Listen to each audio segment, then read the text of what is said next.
ਸਤਿ ਸ਼੍ਰੀ ਅਕਾਲ ਜੀ। ਪੰਜਾਬੀ ਰੇਡੀਓ ਤੇ ਪੰਜਾਬੀ ਟੀਵੀ USA ਵੇਖ ਸੁਣ ਰਹੇ ਸਾਰੇ ਸਰੋਤਿਆਂ ਦਾ ਪ੍ਰੋਗਰਾਮ ਖਬਰ ਤੇ ਨਜ਼ਰ ਦੇ ਵਿੱਚ ਬਹੁਤ-ਬਹੁਤ ਸਵਾਗਤ ਹੈ। ਹਰ ਰੋਜ਼ ਦੀ ਤਰ੍ਹਾਂ ਇਸ ਪ੍ਰੋਗਰਾਮ ਦੇ ਵਿੱਚ ਸੀਨੀਅਰ ਪੱਤਰਕਾਰ ਮਿੰਟੂ ਗੁਰਸਰੀਆ ਜੀ ਦਾ ਹੁੰਦਾ ਸਾਥ ਤੇ ਦੇਸ਼ ਵਿਦੇਸ਼ ਨਾਲ ਜੁੜੀਆਂ ਹੋਈਆਂ ਕਈ ਖਬਰਾਂ ਹੁੰਦੀਆਂ ਨੇ ਜਿਨ੍ਹਾਂ ਤੇ ਪਾਈ ਦੀ ਹੈ ਝਾਤ ਤੇ ਮਿੰਟੂ ਜੀ ਕਰਦੇ ਨੇ ਵਿਸ਼ਲੇਸ਼ਣ। ਉਹਨਾਂ ਨੂੰ ਜੋੜਦੇ ਆ ਪ੍ਰੋਗਰਾਮ ਦੇ ਵਿੱਚ ਆਪਣੇ ਨਾਲ। ਬਹੁਤ-ਬਹੁਤ ਸਵਾਗਤ ਹੈ ਮਿੰਟੂ। ਸ਼ੁਕਰੀਆ ਜੀ ਸਾਰਿਆਂ ਨੂੰ। ਸਤਿ ਸ੍ਰੀ ਅਕਾਲ ਜੀ। ਸਤਿ ਸ਼੍ਰੀ ਅਕਾਲ ਜੀ। ਸੋ ਸਾਡੇ ਅੱਜ ਦੇ ਪ੍ਰੋਗਰਾਮ ਦੇ ਸਪਾਂਸਰਸ ਨੇ ਖਾਲਸਾ ਇੰਸ਼ੋਰੈਂਸ। ਲੰਬੇ ਸਮੇਂ ਤੋਂ ਇੰਸ਼ੋਰੈਂਸ ਦੇ ਖੇਤਰ ਦੇ ਵਿੱਚ ਇਹ ਸੇਵਾਵਾਂ ਨਿਭਾ ਰਹੇ ਨੇ। ਇਹਨਾਂ ਦਾ ਸੰਪਰਕ ਨੰਬਰ ਹੈ 4082722500। ਟਿਰਕੀਆਣਾ ਇਮੀਗ੍ਰੇਸ਼ਨ ਲਾ ਫਰਮ। ਜੇ ਟਿਰਕੀਆਣਾ ਹੋਣਾ ਨਾਲ ਸੰਪਰਕ ਕਰ ਸਕਦੇ ਹੋ ਜੇਕਰ ਇਮੀਗ੍ਰੇਸ਼ਨ ਬਾਬਤ ਕਿਸੇ ਤਰ੍ਹਾਂ ਦੀ ਸਲਾਹ ਕਰਨੀ ਹੈ। Krishan Dhanota Yuba City. Baljinder Singh Nijjar Woodland. ਜੀਐਨ ਲਿਊ ਵਾਲੇ ਟਰੱਕ ਵਾਸ਼ ਕਰਦੇ ਨੇ, ਆਇਲ ਚੇਂਜ ਕਰਦੇ ਨੇ, 에ਅਰ ਬ੍ਰੇਕਸ ਦਾ ਕੰਮ ਤਸੱਲੀ ਬਖਸ਼ ਕਰਦੇ ਨੇ। ਤੁਸੀਂ ਇਹਨਾਂ ਦੇ ਕੋਲੋਂ ਨਵੇਂ ਪੁਰਾਣੇ ਟਾਇਰ ਵੀ ਖਰੀਦ ਸਕਦੇ ਹੋ। ਲੋਕੇਸ਼ਨ ਸੈਂਟਾਨੇਲਾ ਦੇ ਵਿੱਚ ਹੈ।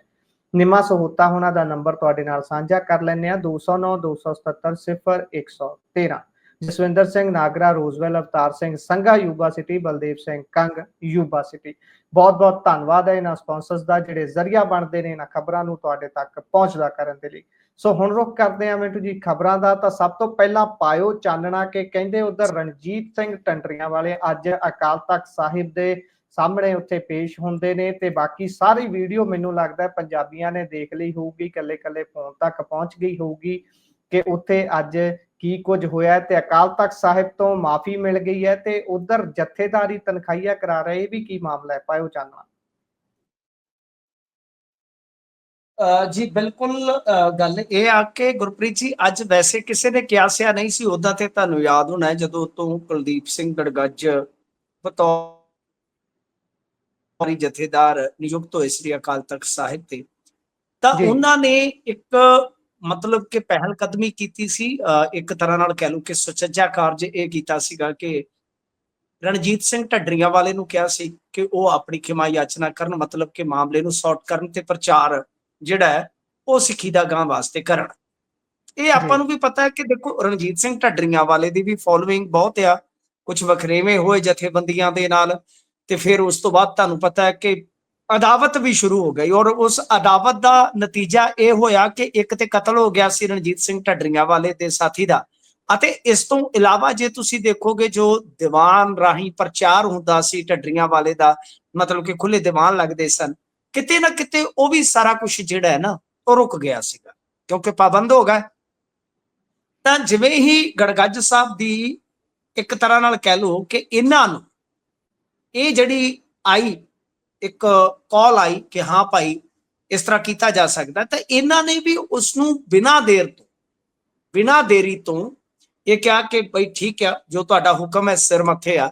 ਤਾਂ ਇਹਨਾਂ ਨੇ ਵੀ ਅੱਜ ਇੱਕ ਅਣਕਿਆਸੇ ਤਰੀਕੇ ਨਾਲ, ਬਿਲਕੁਲ ਕਿਸੇ ਨੂੰ ਕਿਆਫਾ ਨਹੀਂ ਸੀਗਾ ਗੁਰਪ੍ਰੀਤ ਜੀ, ਸ਼ਾਇਦ ਤੁਹਾਡੇ ਕੋਲ ਵੀ ਇਹ ਜਾਣਕਾਰੀ ਨਾ ਹੋਵੇ ਕਿ ਰਣਜੀਤ ਸਿੰਘ ਢੱਡਰੀਆਂ ਵਾਲੇ ਅਚਾਨਕ ਇਸ ਤਰ੍ਹਾਂ ਜਾਣਗੇ, ਆਪਣੀ ਖਿਮਾ ਯਾਚਨਾ ਕਰਨਗੇ, ਉਸ ਉਪਰੰਤ ਚਲੋ ਉਹ ਸਾਰਾ ਕੁਝ ਹੋ ਜਾਏਗਾ, ਉਹਨਾਂ ਨੂੰ ਮਾਫੀ ਮਿਲ ਜਾਏਗੀ ਅਤੇ ਉਹ ਐਲਾਨ ਕਰਨਗੇ ਕਿ ਅੱਗੇ ਤੋਂ ਸਿੱਖੀ ਦਾ ਪ੍ਰਚਾਰ ਆਰੰਭ ਕਰ ਦੇਣਗੇ ਕਿਉਂਕਿ ਉਹਨਾਂ ਨੇ ਅੱਜ ਕਿਹਾ ਕਿ ਧਰਮ ਪਰਿਵਰਤਨ ਬਹੁਤ ਜ਼ੋਰਾਂ ਤੇ ਹੈ ਤੇ ਉਹਦੀ ਰੋਕਥਾਮ ਵਾਸਤੇ ਅਸੀਂ ਅੱਗੇ ਆਵਾਂਗੇ।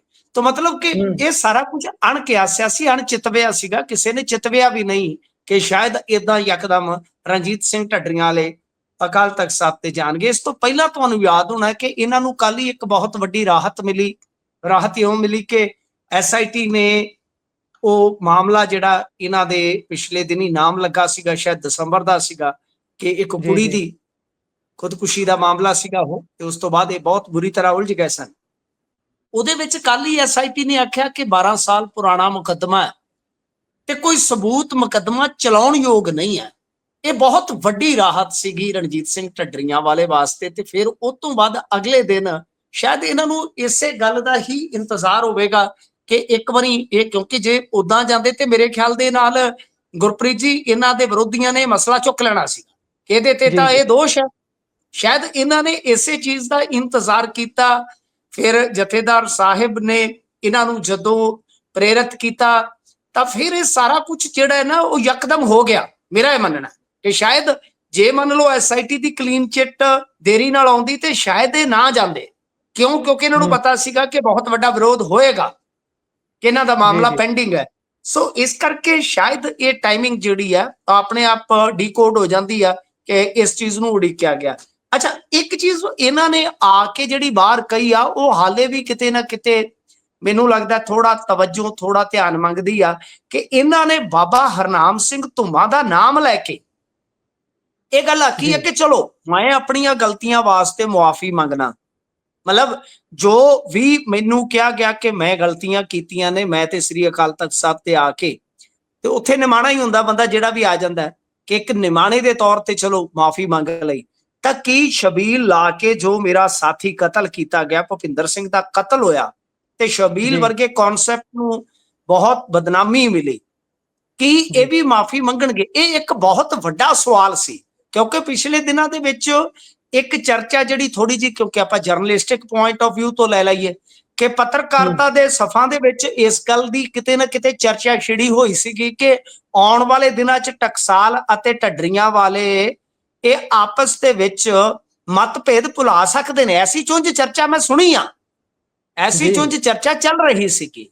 ਪਰ ਜੋ ਇਹਨਾਂ ਨੇ ਗੱਲ ਕਹੀ ਆ ਤਾਂ ਮੰਨ ਲਓ ਬਾਬਾ ਹਰਨਾਮ ਸਿੰਘ ਧੁੰਮਾ ਉਸ ਗੱਲ ਤੇ ਪਹਿਰਾ ਦੇ ਦਿੰਦੇ ਨੇ, ਤਾਂ ਕੀ ਫਿਰ ਉਹ ਜਿਹੜੀ ਚਰਚਾ ਚੱਲਦੀ ਸੀ ਉਹ ਆਪਾਂ ਹਕੀਕੀ ਰੂਪ ਚ ਦੇਖਾਂਗੇ ਕਿ ਇਹਨਾਂ ਦੇ ਮਤਭੇਦ ਨਿਬੜ ਜਾਣਗੇ? ਔਰ ਉਸ ਤੋਂ ਬਾਅਦ ਜਿਵੇਂ ਆਪਾਂ ਨੂੰ ਪਤਾ ਹੀ ਆ ਕਿ ਸੰਤ ਸਮਾਜ, ਅਕਾਲੀ ਦਲ, ਭਾਜਪਾ ਦੀ ਸਰਕਾਰ ਵੇਲੇ ਇੱਕ ਮਜ਼ਬੂਤ ਜਥੇਬੰਦੀਆਂ ਦਾ ਸਮੂਹ ਸੀ ਤੇ ਉਸ ਤੋਂ ਬਾਅਦ ਉਹਦੇ ਚ ਵੀ ਬਿਖਰਾਵ ਆ ਗਿਆ, ਤੁਹਾਨੂੰ ਯਾਦ ਹੋਣਾ। ਤੇ ਬਾਬਾ ਧੁੰਮਾ ਜੀ ਜਿਹੜੇ ਸੀਗੇ ਉਹ ਅਕਾਲੀ ਦਲ ਬਾਦਲ ਦੇ ਐਲਾਨੀਆ ਵਿਰੋਧ ਦੇ ਵਿੱਚ ਵੀ ਆ ਗਏ। ਕੀ ਅਸੀਂ ਉਸ ਤਰ੍ਹਾਂ ਦੀ ਮਤਲਬ ਕਿ ਪੰਥਿਕ ਪੋਲਿਟਿਕਸ ਦੇ ਵਿੱਚ ਕੋਈ ਸਮੂਹਿਕ ਸਰਗਰਮੀ ਦੇਖ ਸਕਦੇ ਹਾਂ? ਇਹ ਹੁਣ ਇੱਕ ਚੀਜ਼ ਕਹਿ ਲਓ ਕਿ ਵੇਖਣਯੋਗ ਹੋਵੇਗੀ ਗੁਰਪ੍ਰੀਤ ਜੀ। ਜੀ ਸੋ ਵੇਖਾਂਗੇ ਆਉਣ ਵਾਲੇ ਜੀ। ਹਾਂਜੀ, ਪਰ ਦੂਜੇ ਪਾਸੇ ਜਿਹੜੀ ਅਹਿਮ ਗੱਲ ਹੈ ਗੁਰਪ੍ਰੀਤ ਜੀ, ਸੌਰੀ ਤੁਸੀਂ ਆਪਣੀ ਗੱਲ ਪੂਰੀ ਕਰ ਲਓ ਫਿਰ ਆਪਾਂ ਦੂਜੀ ਗੱਲ ਕਰ ਲਈਏ ਜੀ।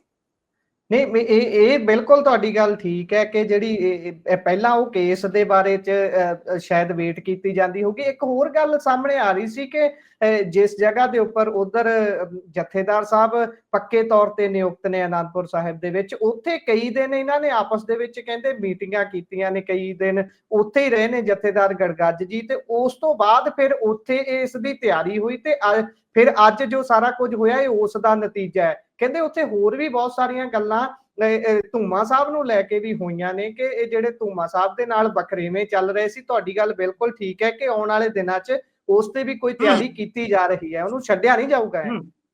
ਪੂਰਨ ਤੌਰ ਤੇ ਮਤਲਬ ਕਿ ਆਪਾਂ ਸੈਟਲ ਕਰ ਲੈਣਾ ਸਾਰਾ, ਕਹਿੰਦੇ। ਬਿਲਕੁਲ, ਅਸੀਂ ਉਹੀ ਹੈ ਨਾ, ਕਿਉਂਕਿ ਦੇਖੋ ਆਪਣੇ ਕੋਈ ਤਾਂ ਆਪਣਾ ਕੋਈ ਫੀਲਡ ਜਾਂ ਜਿਹੜਾ ਕੋਈ ਇਸ ਤਰ੍ਹਾਂ ਦਾ ਖੇਤਰ ਹੈ ਉਹ ਨਹੀਂ ਹੈ ਧਾਰਮਿਕ ਤੌਰ ਤੇ, ਅਧਿਆਤਮਿਕ ਤੌਰ ਤੇ ਆਪਾਂ ਦੋਵੇਂ ਸ਼ਾਇਦ ਉਹਨੇ ਕਹਿ ਲਓ ਕਿ ਨਿਪੁੰਨ ਜਾਂ ਮਾਹਰ ਨਹੀਂ ਆ, ਪਰੰਤੂ ਜੋ ਆਪਾਂ ਇੱਕ ਪੋਲੀਟੀਕਲੀ ਵਿਸ਼ਲੇਸ਼ਣ ਕਰਦੇ ਹਾਂ ਸਿਆਸੀ ਐਂਗਲ ਤੋਂ, ਤਾਂ ਕੁਝ ਚੀਜ਼ਾਂ ਜਾ ਕੇ ਜੁੜਦੀਆਂ ਨੇ। ਤੇ ਇਹ ਗੱਲ ਤੁਹਾਡੀ ਬਿਲਕੁਲ ਦਰੁਸਤ ਹੋ ਸਕਦੀ ਹੈ, ਕਿਉਂਕਿ ਇਹ ਮੇਰਾ ਮੰਨਣਾ ਹੈ, ਕਿਉਂਕਿ ਚੁੰਝ ਚਰਚਾ ਪਿਛਲੇ ਕੁਝ ਦਿਨਾਂ ਤੋਂ ਚੱਲ ਰਹੀ ਸੀਗੀ, ਤਾਂ ਆਉਣ ਵਾਲੇ ਦਿਨਾਂ ਦੇ ਵਿੱਚ ਇੱਕ ਵੱਡਾ ਬਲੌਕ ਜਿਹੜਾ ਆਪਾਂ ਨੂੰ ਵੇਖਣ ਨੂੰ ਮਿਲੇਗਾ 27 ਦੇ ਨੇੜੇ, ਐਸਾ ਲੱਗਦਾ ਹੈ। ਤੇ ਉਹਦੀਆਂ ਸੰਭਾਵਨਾਵਾਂ, ਉਹਦੀਆਂ ਗਿਣਤੀਆਂ ਮਿਣਤੀਆਂ ਸ਼ੁਰੂ ਹੋ ਗਈਆਂ। ਪਰ ਇਸ ਦਰਮਿਆਨ ਇੱਕ ਵੱਡੀ ਚੀਜ਼ ਹੋਰ ਵਾਪਰੀ ਆ ਜਿਸ ਨੂੰ ਆਪਾਂ ਨਜ਼ਰ ਅੰਦਾਜ਼ ਨਹੀਂ ਕਰ ਸਕਦੇ। ਦਰਅਸਲ ਕੀ ਹੈ ਕਿ ਅਸਲ ਦੇ ਵਿੱਚ ਅੱਜ ਇੱਕ ਹੋਰ ਵੀ ਮੇਰੇ ਖਿਆਲ ਦੇ ਨਾਲ ਵਖਰੇਵੇਂ ਦਾ ਮੁੱਢ ਵੱਜ ਗਿਆ। ਕਿਉਂਕਿ ਤਖਤ ਸ੍ਰੀ ਪਟਨਾ ਸਾਹਿਬ, ਉਥੋਂ 5 ਪਿਆਰਿਆਂ ਨੇ ਜੋ ਜਥੇਦਾਰ ਨੇ ਕੁਲਦੀਪ ਸਿੰਘ ਗੜਗੱਜ ਜੀ, ਉਹਨਾਂ ਨੂੰ ਹੀ ਤਨਖਾਹੀਆ ਕਰਾਰ ਦੇ ਦਿੱਤਾ, ਨਾਲ ਟੇਕ ਸਿੰਘ ਧਨੌਲਾ ਨੂੰ, ਅਤੇ ਇਸ ਤੋਂ ਇਲਾਵਾ ਸੁਖਬੀਰ ਸਿੰਘ ਬਾਦਲ ਨੂੰ ਸਮਨ ਕਰ ਲਿਆ ਗਿਆ, ਯਾਨੀ ਤਲਬ ਕਰ ਲਿਆ ਗਿਆ। ਤਾਂ ਮੇਰੇ ਖਿਆਲ ਦੇ ਨਾਲ ਚਲੋ ਇਸ ਗੱਲ ਤੇ ਜਿਵੇਂ ਮੈਂ ਅੱਗੇ ਕਿਹਾ ਕਿ ਅਸੀਂ ਕੋਈ ਧਾਰਮਿਕ ਖੇਤਰ ਦੇ ਵਿੱਚ ਮਹਾਰਤ ਰੱਖਣ ਵਾਲੇ ਨਹੀਂ ਆ, ਪਰ ਜਿੰਨਾ ਕੁ ਸਾਡਾ ਤਜਰਬਾ ਹੈ, ਹੁਣ ਤਜਰਬਾ ਵੀ ਛੋਟਾ ਨਹੀਂ, 10-15 ਸਾਲ ਦਾ ਮੇਰਾ ਆਪਣਾ ਤਜਰਬਾ ਹੈ, ਤਾਂ ਮੈਨੂੰ ਇਉਂ ਲੱਗਦਾ ਹੈ ਕਿ ਤਖਤ ਦੀ ਸਰਵਉੱਚਤਾ ਨੂੰ ਲੈ ਕੇ ਨਾ ਕੋਈ ਵਿਵਾਦ ਛਿੜ ਜਾਵੇ, ਜੈਸਾ ਮਾਹੌਲ ਹੈ। ਕਿਉਂਕਿ ਉੱਥੇ ਤਖਤ ਸ੍ਰੀ ਪਟਨਾ ਸਾਹਿਬ ਜਾਂ ਤਖਤ ਸ੍ਰੀ ਹਜ਼ੂਰ ਸਾਹਿਬ, ਜਿੱਥੇ ਆਪਾਂ ਦੇਖਦੇ ਹਾਂ ਕਿ ਇਹਨਾਂ ਦੋਵਾਂ ਹੀ ਤਖਤਾਂ ਤੇ RSS ਭਾਜਪਾ ਦਾ ਬਹੁਤ ਜ਼ਿਆਦਾ ਇਨਫਲੂਐਂਸ ਹੈ, ਇਹਦੇ ਤੋਂ ਕੋਈ ਮੁਨਕਰ ਨਹੀਂ ਹੋ ਸਕਦਾ, ਠੀਕ ਹੈ ਨਾ ਜੀ।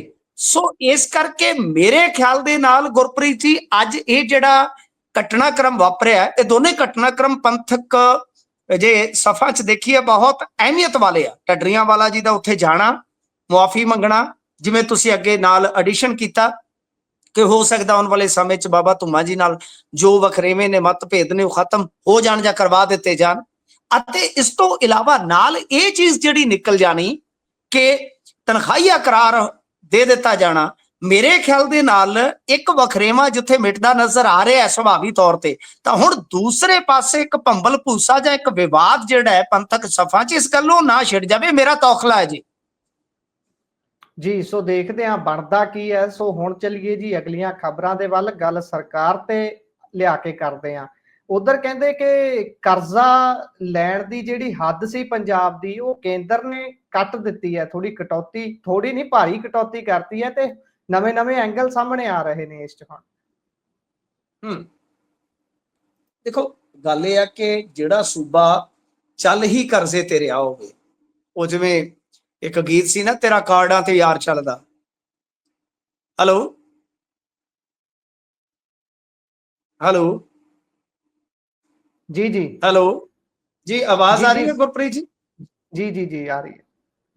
ਮੈਂ ਆਖਿਆ ਵੀ ਆਪਣਾ ਤੇ ਸੂਬਾ ਜਿਹੜਾ ਹੈ ਨਾ, जी ਉਹ ਮਤਲਬ ਕਿ ਚੱਲਦਾ ਹੀ ਕਰਜ਼ੇ ਤੇ ਆ। ਤੇ ਉਹ ਇੱਕ ਨਾ ਗੀਤ ਸੀ, ਅਦਰਵਾਈਜ਼ ਨਾ ਲੈਣਾ, ਥੋੜਾ ਲਾਈਟ जी ਮੋਡ 'ਚ, ਕਿ ਕਿਤੇ ਛੱਡ ਜੀ ਨਾ ਕਹਿ ਕੇ ਅਮਲੀ ਤੇਰਾ ਕਾਰਡਾਂ ਤੇ ਯਾਰ ਚੱਲਦਾ। ਤਾਂ ਗੱਲ ਇਹ ਆ ਕਿ ਭਾਈ ਇਹ ਇਸ ਵੇਲੇ ਸਾਡੀ ਹਾਲਤ ਐਸੀ ਹੀ ਹੈ ਕਿ ਭਾਈ ਜਿਵੇਂ ਕਾਰਡਾਂ ਤੇ ਚੱਲਦਾ ਹੈ ਨਾ ਯਾਰ, ਕਿ ਅਸੀਂ हाँ ਚੱਲ जी ਹੀ ਕਰਜ਼ੇ ਤੇ ਰਹੇ, ਸਾਡਾ ਸੂਬਾ ਕਰਜ਼ੇ ਤੇ ਚੱਲ ਰਿਹਾ ਹੈ। ਇਹ सही गल। ਰਿਐਲਿਟੀ ਹੈ। ਅੱਛਾ, ਜਿਹੜੀ ਚੀਜ਼ ਤੇ ਆਪਾਂ ਚੱਲਦੇ ਹੋਈਏ, ਮੰਨ ਲਓ ਫਰਜ਼ ਕਰੋ ਇੱਕ ਮਿਸਾਲ ਤੇ ਭੈੜੀ ਜੀ ਆ ਕਿ ਅਮਲੀ ਦਾ ਅਮਲ ਨਾ ਮਿਲੇ ਤਾਂ ਗਿਆ ਕੰਮ। ਤਾਂ ਜੇ ਕਰਜ਼ੇ ਦੀ ਫੌੜੀ ਸਾਡੇ ਸੂਬੇ ਚੋਂ ਮਤਲਬ ਕਿ ਨਿਕਲ ਜਾਏਗੀ ਤੇ ਫਿਰ ਗਿਆ ਕੰਮ। ਤਾਂ ਗੱਲ ਇਹ ਆ ਕਿ ਇਹ ਜੋ ਝਟਕਾ ਦਿੱਤਾ ਗਿਆ ਕਿ ਵਿੱਤੀ ਵਰਾ ਜਿਸ ਨੂੰ ਆਪਾਂ ਫਾਈਨੈਂਸ਼ੀਅਲ ਈਅਰ ਕਹਿੰਦੇ ਆ, ਕਿ ਉਹਦੇ ਵਿੱਚ ਜਿਹੜੀ ਇਹਨਾਂ ਨੂੰ ਲਿਮਟ ਮਿਲੀ ਸੀਗੀ, ਉਹ ਤੁਸੀਂ ਟ੍ਰਿਬਿਊਨ 'ਚ ਵੀ ਅੱਜ ਦੇਖੀ ਹੋਣੀ ਹੈ, ਸ਼ਾਇਦ 51,176 ਕਰੋੜ ਦੀ ਸੀਗੀ, ਤਾਂ ਉਸ ਨੂੰ ਕੱਟ ਕਰਕੇ 38,362 ਕਰੋੜ ਦਾ ਮਤਲਬ ਕਿ ਨਿਰਧਾਰਨ ਕੀਤਾ ਗਿਆ। ਪਰ ਜਿਹੜੀ ਮਨਜ਼ੂਰੀ ਮਿਲੀ, ਮਤਲਬ ਕਿ 9 ਮਹੀਨਿਆਂ ਦਾ, ਉਸੇ ਹਿਸਾਬ ਨਾਲ 38,362 ਕਰੋੜ ਦਾ ਹੋ ਗਿਆ ਨਾ, 3 ਮਹੀਨੇ ਕੱਢ ਦਿਓ, ਤਾਂ ਪਰ ਜਿਹੜੀ ਮਨਜ਼ੂਰੀ ਮਿਲੀ ਉਹ ਕੇਵਲ ਤੇ ਕੇਵਲ 21,905 ਕਰੋੜ ਦੀ। ਤਾਂ ਇਹ ਆਪਣੇ ਆਪ ਦੇ ਵਿੱਚ ਇੱਕ ਬੜਾ ਵੱਡਾ ਖੱਪਾ ਸਾਬਤ ਹੋ ਗਿਆ ਨਾ, ਯਾਨੀ 16,477 ਯਾਨੀ ਪੌਣੇ 17,000 ਕਰੋੜ ਦਾ। ਤਾਂ ਪੌਣੇ 17,000 ਕਰੋੜ ਜਿਹੜਾ ਸੂਬਾ ਪਹਿਲਾਂ ਹੀ ਆਰਥਿਕ ਤੌਰ ਤੇ ਬਿਮਾਰੂ ਆ, ਉਹਦੇ ਵਾਸਤੇ ਤੇ ਬਹੁਤ ਵੱਡਾ ਝਟਕਾ ਹੈ। ਇਹ ਦੱਸਦੇ ਆ ਕਿ ਦੇਖੋ ਇਹਦੇ ਵਿੱਚ ਜੋ ਮਤਲਬ ਕਿ ਐਂਗਲ ਦਿੱਤਾ ਜਾ ਰਿਹਾ ਹੈ ਕਿ ਦਰਅਸਲ ਇਹ ਅਸਲ ਦੇ ਵਿੱਚ ਜੋ ਬਿਜਲੀ ਸਬਸਿਡੀ ਦਾ ਮਾਮਲਾ ਹੈ ਨਾ, ਕਿ 31 ਮਾਰਚ 2024 ਤੱਕ ਬਿਜਲੀ ਸਬਸਿਡੀ ਦਾ ਜਿਹੜਾ ਇਹਨਾਂ ਨੇ ਬਿੱਲ ਪੇ ਕਰਨਾ ਸੀਗਾ, ਉਹਦੇ ਵੀ ਇੱਕ ਕਾਰਨ ਬਣਿਆ। ਮਤਲਬ ਕਿ ਸਾਰੀਆਂ ਚੀਜ਼ਾਂ ਕਾਊਂਟ ਕੀਤੀਆਂ ਜਾਂਦੀਆਂ ਕਿ ਤੁਸੀਂ ਸਬਸਿਡੀ ਦਾ ਬਿੱਲ ਕਿੰਨਾ ਪੈਂਡਿੰਗ ਕਰਦੇ ਹੋ, ਇਹ ਹੈ ਵਾਹ ਹੈ। ਹਾਲਾਂਕਿ ਪੰਜਾਬ ਦੇ ਬਜਟ ਦੇ ਅਨੁਸਾਰ ਚਾਲੂ ਵਿੱਤੀ ਸਾਲ ਦੇ ਵਿੱਚ 49,900 ਕਰੋੜ ਰੁਪਏ ਦੇ ਕਰਜ਼ ਲੈਣ ਦੀ ਗੱਲ ਕਹੀ ਗਈ ਸੀ। ਮਤਲਬ ਕਿ ਇਹਨਾਂ ਨੇ ਪਹਿਲਾਂ ਹੀ ਆਪਣੀ ਬੈਲੈਂਸ ਸ਼ੀਟ ਯਾਨੀ ਜੋ ਇਹਨਾਂ ਦਾ ਬਜਟ ਸੀ ਉਹਦੇ ਵਿੱਚ 49,900 ਕਰੋੜ, ਲਗਭਗ 50,000 ਕਰੋੜ ਜਿਹੜਾ ਸੀਗਾ ਉਹ ਕਰਜ਼ਾ ਲੈਣ ਦਾ ਪਹਿਲਾਂ ਹੀ ਇਹਨਾਂ ਨੇ ਆਪ ਦਾ ਨੁਕਤਾ ਪਾ ਦਿੱਤਾ ਪੰਜਾਬ ਪਰ। 31 ਮਾਰਚ 2026 ਤੱਕ ਕੁੱਲ ਕਰਜ਼ਾ ਜਿਹੜਾ ਉਹ ਆਪਦਾ ਕਰਾ ਬੈਠੇਗਾ ਲਗਭਗ 4.25 ਲੱਖ। ਇਹ ਮਤਲਬ ਕਿ ਇਸ ਤਰ੍ਹਾਂ ਦੀ ਹਾਲਤ ਬਣੀ ਪਈ ਆ। ਸੋ ਗੱਲ ਇਹ ਆ ਕਿ ਦੇਖੋ ਪਹਿਲੀ ਗੱਲ ਤੇ ਅਸੀਂ ਆਲੋਚਨਾ ਕਰਦੇ ਆ, ਆਪਣੀ ਸਰਕਾਰ ਦੀ ਆਲੋਚਨਾ ਕਰਾਂਗੇ ਅਸੀਂ, ਇਹਦੇ 'ਚ ਕੋਈ ਸ਼ੱਕ ਨਹੀਂ ਗੁਰਪ੍ਰੀਤ ਜੀ, ਕਿ ਸਬਸਿਡੀ, ਪਹਿਲੀ ਗੱਲ ਮੈਂ ਤੁਹਾਨੂੰ ਕੀ ਕਹਿੰਦਾ ਸੀਗਾ, ਦੇਖੋ ਕਈ ਲੋਕ ਮੈਨੂੰ ਸਬਸਿਡੀ ਵਿਰੋਧੀ ਪੇਸ਼ ਕਰਦੇ ਆ ਕਿ ਮੈਂ ਸਬਸਿਡੀ ਵਿਰੋਧੀ ਆ। ਮੈਂ ਸਬਸਿਡੀ ਦਾ ਵਿਰੋਧੀ ਨਹੀਂ ਹਾਂ, ਮੈਂ ਸਬਸਿਡੀ ਦੇ ਬਹਾਨੇ ਹੁੰਦੀ ਲੁੱਟ ਦਾ ਵਿਰੋਧੀ ਹਾਂ ਬਹੁਤ ਵੱਡਾ। ਕਿ ਦੇਖੋ ਇਸ ਦੇ ਵਿੱਚ ਰਿਫਾਰਮਸ ਲਿਆ ਕੇ ਅਸੀਂ ਜੇ ਮੰਨ ਲਓ 5-7 ਹਜ਼ਾਰ ਕਰੋੜ ਰੁਪਈਆ ਵੀ ਘੱਟ ਕਰ ਲਈਏ ਤਾਂ ਬਹੁਤ ਹੱਦ ਤੱਕ ਅਸੀਂ ਇੱਕ ਤਰ੍ਹਾਂ ਨਾਲ ਇਦਾਂ ਹੋ ਜਾਏਗਾ ਕਿ ਸਬਸਿਡੀ ਜਿਹੜੀ ਦਿੰਦੇ ਆ ਪਾਵਰਕਾਮ ਨੂੰ ਉਹ ਸਮੇਂ ਸਿਰ ਚੁਕਾ ਦਿਆ ਕਰਾਂਗੇ। ਮਤਲਬ ਸਾਡੀ ਇੱਕ ਸਬਸਿਡੀ ਵਧੇਗੀ ਨਹੀਂ, ਉਲਟਾ ਅਸੀਂ ਸਬਸਿਡੀ ਜਿਹੜੀ ਆ ਆਸਾਨੀ ਦੇ ਨਾਲ ਚੁਕਾ ਦਿਆ ਕਰਾਂਗੇ, ਤਾਰ ਦਿਆ ਕਰਾਂਗੇ। ਹੁਣ ਜਿਵੇਂ ਇਹ ਕਾਰਨ ਇੱਕ ਮੈਨੂੰ ਪਤਾ ਲੱਗਿਆ ਕਿ ਇਹ ਐਂਗਲ ਦਿੱਤਾ ਜਾ ਰਿਹਾ ਕਿ ਦਰਅਸਲ ਕੀ ਹੈ ਕਿ ਇਹਨਾਂ ਨੇ ਸਬਸਿਡੀ ਦਾ ਜਿਹੜਾ ਆਪਦਾ ਬੈਲੈਂਸ ਜਿਹੜਾ ਸੀ ਕਲੀਅਰ ਨਹੀਂ ਕੀਤਾ, ਤਾਂ ਮੇਰੇ ਖਿਆਲ ਦੇ ਨਾਲ ਇਹ ਇੱਕ ਬੁਨਿਆਦੀ ਸਮੱਸਿਆ ਸਾਡੀ ਬਣੇਗੀ ਆਉਣ ਵਾਲੇ ਸਮੇਂ ਦੇ ਵਿੱਚ ਕਿ ਲਾਇਬਿਲਟੀਜ਼ ਇੰਨੀਆਂ ਹੋਣਗੀਆਂ ਕਿ ਸਮੇਂ ਸਿਰ ਤੁਸੀਂ ਕੋਈ ਕਰਜ਼ਾ ਇਧਰੋਂ ਅਦਾ ਨਹੀਂ ਕੀਤਾ, ਕੋਈ ਉਧਰੋਂ ਵਿਆਜ ਅਦਾ ਨਹੀਂ ਕੀਤਾ ਤੇ ਉਹ ਤੁਹਾਡੀ ਕੈਪ ਜਿਹੜੀ ਉਹ ਲੱਗ ਜਾਏਗੀ। ਇਹ ਸਮੱਸਿਆ ਅਸੀਂ ਕਈ ਸਾਲਾਂ ਤੋਂ ਸਰ ਇਹ 2-3 ਨੁਕਤਿਆਂ ਤੇ ਰੋਂਦੇ ਆ ਰਹੇ ਸੀ, ਪਿੱਟਦੇ ਆ ਰਹੇ ਸੀ ਕਿ ਤੁਸੀਂ ਆਪਣਾ ਇੱਕ ਤੇ ਪੈਸੇ ਧੇਲੇ ਵਾਲਾ ਰਿਫਾਰਮ ਲਿਆਓ, ਯਾਨੀ ਸਬਸਿਡੀ ਵੀ ਵਿੱਚ ਆ ਗਈ, ਇੱਕ ਪੁਲਿਸ ਰਿਫਾਰਮ ਲੈ ਕੇ ਆਓ, ਇੱਕ ਵਾਈਟ ਪੇਪਰ ਲੈ ਕੇ ਆਓ, ਤੁਹਾਨੂੰ ਲਿਆਉਣਾ ਪਏਗਾ ਆਪਦੀ ਆਰਥਿਕਤਾ ਤੇ। ਸੋ ਇਹ ਸਾਰੀਆਂ ਚੀਜ਼ਾਂ ਅੱਜ ਸਾਨੂੰ ਇੰਨਾ ਜ਼ਿਆਦਾ ਚਿੰਤਾਤੁਰ ਕਰਦੀਆਂ ਨੇ ਕਿ ਆਉਣ ਵਾਲੇ ਸਮੇਂ ਦੇ ਵਿੱਚ ਹੋ ਸਕਦਾ ਹੈ ਕਿ ਇੱਕ ਦਿਨ ਅਸੀਂ ਉੱਠੀਏ ਤੇ ਇਹ ਹੱਥ ਖੜੇ ਕਰ ਗਏ ਮਿਲ ਕਿ ਹਾਂ ਭਾਈ ਸਾਡੇ ਤੋਂ ਸੂਬਾ ਨਹੀਂ ਚੱਲਦਾ, ਲੈ ਮਾਏ ਸਾਂਭ ਕੁੰਜੀਆਂ ਧੀਆਂ ਕਰ ਚਲੀਆਂ ਸਰਦਾਰੀ, ਉਹ ਹਾਲ ਨਾ ਬਣੇ ਸਾਡਾ। ਤਾਂ ਇਸ ਕਰਕੇ ਇਹ ਕਾਫੀ ਅਹਿਮ ਹੋ ਜਾਂਦਾ। ਹਾਲਾਂਕਿ ਮੈਂ ਇਸ ਹੱਕ ਦੇ ਵਿੱਚ ਵੀ ਹਾਂ ਕਿ ਸਾਨੂੰ ਦੂਸਰੇ ਪੱਖ ਤੋਂ ਵੀ ਲੈਣਾ ਪਊਗਾ ਕਿ ਭਾਜਪਾ ਕੁਝ ਗੈਰ ਭਾਜਪਾ ਸ਼ਾਸਤ ਸੂਬਿਆਂ ਦੇ ਨਾਲ ਜ਼ਿਆਦਾ ਹੀ ਵਧੀਕੀ ਕਰ ਰਹੀ ਹੈ, ਜ਼ਿਆਦਾ ਹੀ ਧੱਕਾ ਕਰ ਰਹੀ ਹੈ। ਚਲੋ ਇਹ ਕੈਪ ਦਾ ਮਸਲਾ ਹੋ ਸਕਦਾ ਕਿ ਇਸ ਕੈਪ ਨੂੰ ਫਿਰ ਖੋਲ ਦੇਣ, ਪਰੰਤੂ ਸਾਡਾ ਆਰਡੀਐਫ ਦਾ ਜੁੜਦਾ ਪੈਸਾ ਮੇਰੇ ਖਿਆਲ ਦੇ ਨਾਲ 10-12 ਹਜ਼ਾਰ ਕਰੋੜ ਦਾ ਚਲਾ ਗਿਆ। ਮੰਡੀਕਰਨ ਢਾਂਚਾ ਸਾਡਾ ਜਿਹੜਾ ਚਰਮਰਾ ਰਿਹਾ, ਡਿਗਮਗਾ ਰਿਹਾ, ਤਾਂ ਉਹਦੇ ਵਾਸਤੇ ਸਾਡਾ ਜਿਹੜਾ ਪੈਸਾ ਉਹ ਕਿਸ ਵਾਚ ਰੱਖਿਆ, ਇਹ ਵੀ ਤੇ ਪਤਾ ਲੱਗੇ ਨਾ।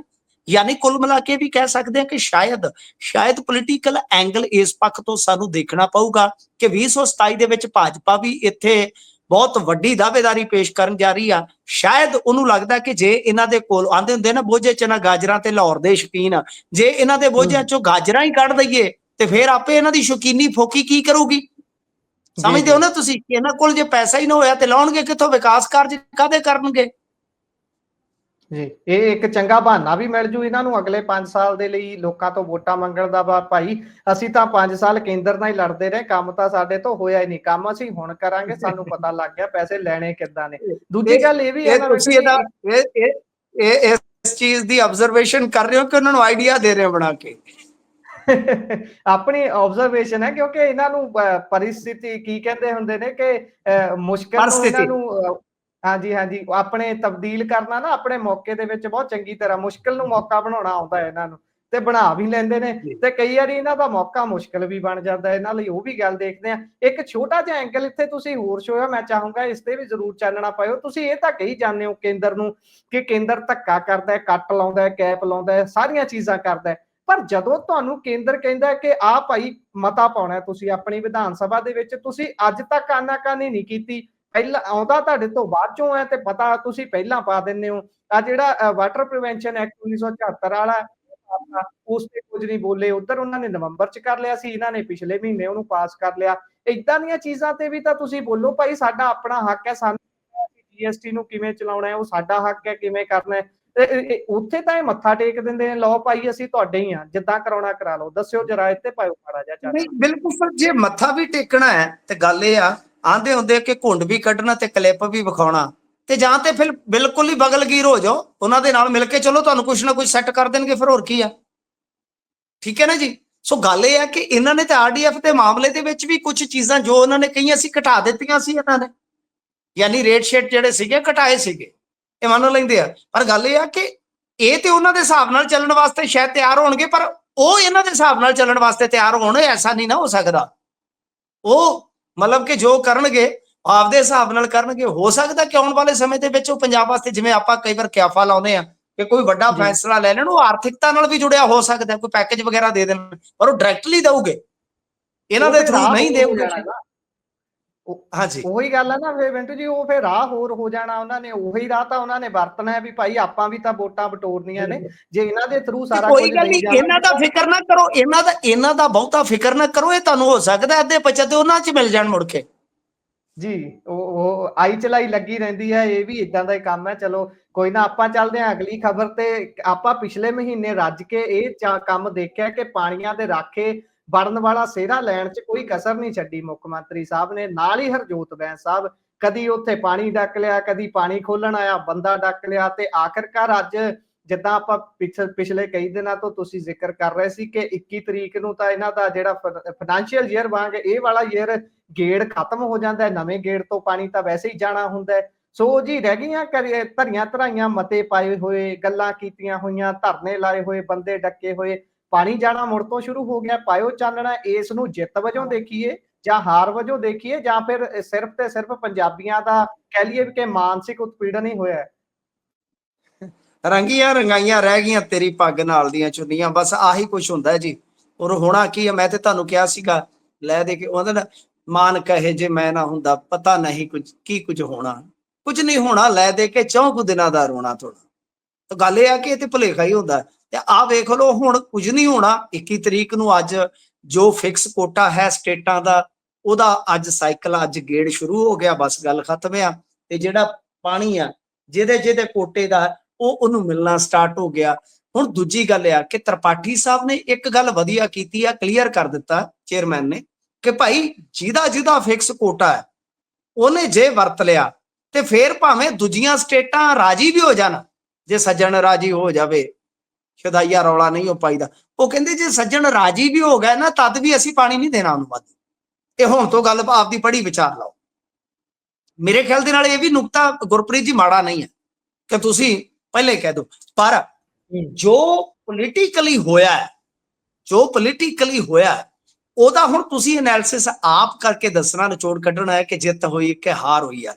ਇੱਕ ਤੇ ਇਹ ਆ ਕਿ ਕੱਲ ਹਾਈ ਕੋਰਟ ਨੇ ਜਿਹੜਾ ਉੱਥੇ ਸੁਣਵਾਈ ਕੀਤੀ, ਕੇਸ ਸੁਣਿਆ, ਤਾਂ ਉਹਦੇ ਵਿੱਚ ਪੰਜਾਬ ਸਰਕਾਰ ਨੂੰ ਫਟਕਾਰਾਂ ਇਸ ਗੱਲੋਂ ਪੈ ਜਾਣੀਆਂ ਅਗਲੀ ਤਰੀਕ ਤੇ, ਕੱਲ ਨੂੰ ਸ਼ਾਇਦ ਸੁਣਵਾਈ ਆ, ਕਿ ਇਹਨਾਂ ਨੇ ਕੇਂਦਰ ਦੇ ਕੋਲ ਰਸਾਈ ਨਹੀਂ ਕੀਤੀ, ਯਾਨੀ ਜੋ ਲਿਖਾ ਪੱਤਰੀ ਜਾਂ ਕਹਿ ਲਓ ਵਿਧੀ ਵਿਧਾਨ ਦੇ ਮੁਤਾਬਕ ਕੰਮ ਕਰਨੇ ਸਨ ਉਹ ਨਹੀਂ ਕੀਤੇ। ਦੂਜੀ ਗੱਲ ਕਿ ਅੱਜ ਇੱਕ ਵੱਡੀ ਖਬਰ ਆ ਰਹੀ ਆ, ਮੈਂ ਉਹਦੇ ਤੇ ਪੋਸਟ ਵੀ ਲਿਖੀ ਆ, ਕਿ BBMB ਨੂੰ CISF ਦੇ ਜਵਾਨ ਮਿਲ ਗਏ ਨੇ।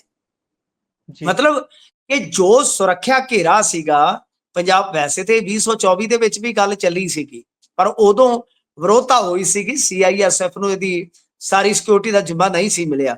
ਪਰ ਅੱਜ ਖਬਰ ਆਈ ਕਿ 8 ਕਰੋੜ 68 ਲੱਖ ਸਮਥਿੰਗ ਦਾ ਬਜਟ ਜਿਹੜਾ ਹੈ ਉਹ BBMB ਨੇ ਕੇਂਦਰ ਨੂੰ ਦੇਣਾ ਮੰਨ ਲਿਆ, ਕਿ ਤੁਸੀਂ ਘੱਟੋ ਘੱਟ 250 ਬੰਦਾ ਸਾਨੂੰ CISF ਦਾ ਦੇ ਦਿਓ। ਤੇ ਜਦੋਂ ਹੁਣ CISF ਤੇ ਦੇ ਦੇਣਗੇ ਬੰਦੇ, ਤੇ ਇਹ ਜਿਵੇਂ ਤੁਸੀਂ ਕਿਹਾ ਕਦੇ ਪਾਣੀ ਡੱਕ ਲਿਆ, ਕਦੇ ਬੰਦਾ ਡੱਕ ਲਿਆ, ਹੁਣ ਇਹ ਗਏ ਤੇ ਇਹਨਾਂ ਨੂੰ ਡੱਕ ਲੈਣਾ ਜੇ ਉਹਨਾਂ ਨੇ।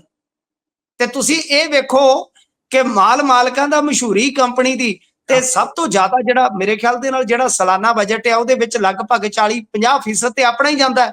ਹੁਣ ਉਹ ਪੈਸਾ ਵੀ ਸਾਡਾ, ਤੇ ਮਤਲਬ ਕਿ ਸਾਨੂੰ ਹੁਣ ਡਾਂਗਾ ਮਾਰਨਗੇ CISF ਵਾਲੇ ਜੇ ਉਧਰ ਨੂੰ ਡੈਮ ਨੂੰ ਗਏ, ਨਾਲੇ ਮਤਲਬ ਕਿ ਸਿਰ ਵੀ ਆਪਣਾ ਤੇ ਬੂਟ ਵੀ ਸਾਡਾ ਆਪਣਾ, ਤੇ ਬੂਟ ਹੈ ਵੀ ਵੁੱਡਲੈਂਡ ਦਾ ਸੁੱਕਾ ਜਿਹਾ, ਤੇ ਵੁੱਡਲੈਂਡ ਦਾ ਤੁਹਾਨੂੰ ਪਤਾ ਛੇਤਰ ਕਿੱਡਾ ਤਗੜਾ ਹੁੰਦਾ। ਸੋ ਇਸ ਕਰਕੇ ਇਹ ਕਹਾਣੀ ਬਣ ਗਈ ਆ ਸਗੋਂ ਐਂਡ ਤੇ ਜੀ। ਸੋ ਇਹ ਸਾਰੀ ਗੱਲਬਾਤ ਹੈ, ਤੇ ਅੱਗੇ ਚਲੀਏ। ਉਧਰ ਕੱਲ ਸਾਹਮਣੇ ਆਏ ਨੇ ਸੁਖਬੀਰ ਬਾਦਲ ਹੋਣੀ, ਕਹਿੰਦੇ ਮੈਂ ਚਲ ਗਿਆ ਸੀ ਕਿਸੇ ਕੰਮ ਦੇ ਬਾਬਤ ਬਾਹਰ, ਤੇ ਕੱਲ ਤੁਸੀਂ ਚਾਨਣਾ ਪਾਇਆ ਸੀ ਕਿ ਸੱਟਾਂ ਚੋਂ ਲੰਘ ਰਹੇ ਨੇ, ਪਰ ਹੁਣ ਕਹਿੰਦੇ ਵੀ ਸੁਖਬੀਰ ਬਾਦਲ ਦੀ ਅਗਵਾਈ 'ਚ ਇੱਕ ਮੋਰਚਾ ਲੱਗਣ ਜਾ ਰਿਹਾ ਹੈ। ਇਹ ਕਿਹੜਾ ਮੋਰਚਾ ਲੱਗੂਗਾ ਜੀ? ਹਾਂਜੀ ਦੇਖੋ, ਬਿਲਕੁਲ ਤੁਹਾਡੀ ਗੱਲ ਸਹੀ ਹੈ। ਸੁਖਬੀਰ ਸਿੰਘ ਬਾਦਲ ਜਿਹੜੇ ਆ ਉਹ ਹੁਣ ਮੋਰਚਿਆਂ ਦੀ ਅਗਵਾਈ ਕਰਦੇ ਨਜ਼ਰ ਆਉਣਗੇ, ਅਗਵਾਈ ਕਰਤਾ ਬਣ ਜਾਣਗੇ, ਅਗਵਾਨੂ ਬਣ ਜਾਣਗੇ। ਤਾਂ ਗੱਲ ਇਹ ਆ ਕਿ ਗਲਾਡਾ ਆਫਿਸ ਦਾ ਘਰਾਓ ਕਰਨਗੇ, ਕਿਉਂਕਿ ਤੁਹਾਨੂੰ ਪਤਾ ਹੀ ਆ ਕਿ ਲੁਧਿਆਣੇ ਵਾਲੀ ਜ਼ਿਮਨੀ ਚੋਣ ਦੇ ਵਿੱਚ ਅਕਾਲੀ ਵੀ ਦਾਅਵੇਦਾਰੀ ਪੇਸ਼ ਕਰ ਰਹੇ ਆ। ਤਾਂ ਗੱਲ ਇਹ ਆ ਕਿ ਸੁਖਬੀਰ ਸਿੰਘ ਬਾਦਲ ਇਹ ਐਲਾਨ ਕਰਦੇ ਆ ਕਿ 29 ਮਈ ਨੂੰ ਲੁਧਿਆਣੇ ਦੇ ਵਿੱਚ ਧਰਨਾ ਦੇਵਾਂਗੇ, ਗਲਾਡਾ ਆਫਿਸ ਦਾ ਘਰਾਓ ਕਰਾਂਗੇ। ਦੇਖੋ ਮਾਮਲਾ ਇਹ ਆ, ਹਾਲਾਂਕਿ ਉਹਨਾਂ ਨੇ ਇਆਲੀ ਤੇ ਵੀ ਉੱਥੇ ਨਿਸ਼ਾਨੇ ਕੱਸੇ ਆ, ਕਿਉਂਕਿ ਉਹਨਾਂ ਦਾ ਗੜ੍ਹ ਆ, ਤੁਹਾਨੂੰ ਪਤਾ। ਇਹਨਾਂ ਨੇ ਜੋ ਧਰਨੇ ਦਾ ਐਲਾਨ ਕੀਤਾ ਆ, ਦਰਅਸਲ ਕੀ ਆ ਕਿ ਉਹ ਇੱਕ ਬਹੁਤ ਅਹਿਮ ਮੁੱਦਾ ਬਣਦਾ ਜਾ ਰਿਹਾ ਕਿ ਪੰਜਾਬ ਦੇ 4 ਜ਼ਿਲ੍ਹੇ, ਜਿਹਦੇ ਚ ਨਵਾਂ ਸ਼ਹਿਰ ਵੀ ਆ, ਲੁਧਿਆਣਾ ਵੀ ਆ, ਉਹਦੇ ਚ ਫਿਰੋਜ਼ਪੁਰ ਤੇ ਮੋਗਾ ਵੀ ਆ, ਮਤਲਬ ਕਿ ਇਹਨਾਂ 4 ਜ਼ਿਲ੍ਹਿਆਂ ਦੀ ਲੁਧਿਆਣੇ ਦੇ ਨਾਲ ਲੱਗਦੀ, ਯਾਨੀ ਲੁਧਿਆਣੇ ਦੇ ਏਰੀਏ ਚ ਕਹਿ ਲਓ ਕਿ ਜਿਹੜੀ ਬੇਸ਼ਕੀਮਤੀ ਜ਼ਮੀਨ ਹੈ 24,000 ਕਿੱਲਾ, ਗਲਾਡਾ ਲੈਂਡ ਪੂਲਿੰਗ ਦੇ ਜ਼ਰੀਏ ਉਹ ਐਕਵਾਇਰ ਕਰਨ ਨੂੰ ਫਿਰਦਾ ਹੈ। ਤੇ ਜਿਹਦੇ ਵਿੱਚ ਹੁਣ ਇੱਕ ਰੌਲਾ ਬਣਦਾ ਜਾ ਰਿਹਾ ਕਿ ਭਾਈ ਏਡੇ ਵੱਡੇ ਪੱਧਰ ਤੇ ਲੁਧਿਆਣੇ ਵਰਗੀ ਜ਼ਮੀਨ, ਕਿਉਂਕਿ ਲੁਧਿਆਣੇ ਨੇੜ ਤੇੜ ਦੀ ਜ਼ਮੀਨ ਨੂੰ ਅਸੀਂ ਦੁਨੀਆ ਦੀ ਬੈਸਟ ਜ਼ਮੀਨ ਮੰਨਦੇ ਹਾਂ ਗੁਰਪ੍ਰੀਤ ਜੀ, ਪੰਜਾਬ ਦੀ ਨਹੀਂ, ਇੰਡੀਆ ਦੀ ਨਹੀਂ, ਏਸ਼ੀਆ ਦੀ ਨਹੀਂ, ਯੂਰਪ ਤੱਕ ਨਹੀਂ, ਮਹਾਦੀਪੀ ਨਹੀਂ, ਅਸੀਂ ਇਸ ਨੂੰ ਪੂਰੀ ਦੁਨੀਆ ਦੀ ਫਰਟਾਈਲ ਧਰਤੀ ਮੰਨਦੇ ਹਾਂ। ਇਸ ਗੱਲ ਨੂੰ ਯਾਦ ਰੱਖਣਾ।